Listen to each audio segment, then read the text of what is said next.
খুবই ভারতবর্ষের কাছে এবং ব্যক্তিগতভাবে আমাদের কাছে যারা আমরা দলের সঙ্গে যুক্ত আছি বা সরকারের সঙ্গে যুক্ত আছি, আমাদের কাছে গর্বের বিষয় যে ভারতবর্ষের মধ্যে একটা রেকর্ড সৃষ্টি করেছেন ভারতীয় আমাদের যিনি প্রধানমন্ত্রী যশস্বী নরেন্দ্র মোদীজি।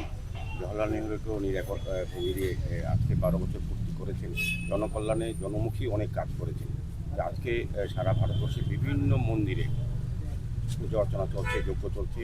প্রধানমন্ত্রী যশস্বী প্রধানমন্ত্রী দীর্ঘায়ু কামনা করে উনি যাতে সুস্বাস্থ্যের অধিকারী হন এবং আর দীর্ঘদিন ধরে যাতে জনগণের সেবায় উনি আসলে করতে পারেন সেই উদ্দেশ্যে আজকে আমাদের দলের তরফ থেকে বিভিন্ন পর্যায়ে বিভিন্ন মন্দিরে যজ্ঞ অনুষ্ঠান, পূজা অর্চনা ওনার মঙ্গল কামনার জন্য করা হচ্ছে। আজকে সাতরামনগর বিধানসভা এলাকায় মেহের কালীবাড়ি ঐতিহ্যবাহী কালীবাড়ি, বহু সুনাম এবং ঐতিহ্য আছে এই কালীবাড়ি। এই কালীবাড়িতে আজকে আমাদের আসাম এবং ত্রিপুরা দায়িত্বপ্রাপ্ত যিনি সংগঠন সাধারণ সম্পাদক সংগঠনমন্ত্রী রবীন্দ্র রাজুজি সহ আমাদের ডিস্ট্রিক্ট প্রেসিডেন্ট অসীম ভট্টাচার্য, আমাদের মণ্ডল সভাপতি অমিতাভ ভট্টাচার্য, আমাদের মিহির সরকার যিনি এই মন্দিরের সঙ্গে যুক্ত আছেন রাজ্য কমিটির সদস্য, এবং আমাদের বিপিন দেববর্মা জেনারেল সেক্রেটারি সহ এখানে সৌম্য রায় আছেন, আমাদের সড়ক পরিবহন নিগমের চেয়ারম্যান মনোজ চন্দ্র দেব রায় আছেন, আমাদের কর্পোরেটরগণ আছেন, বিভিন্ন কার্যকর্তারা এই মণ্ডল অন্তর্গত সবাই আজকে সামিল হয়েছেন। এবং মা মহেশ্বরীর কাছে সবারই প্রার্থনা, বাবার শিবের কাছে প্রার্থনা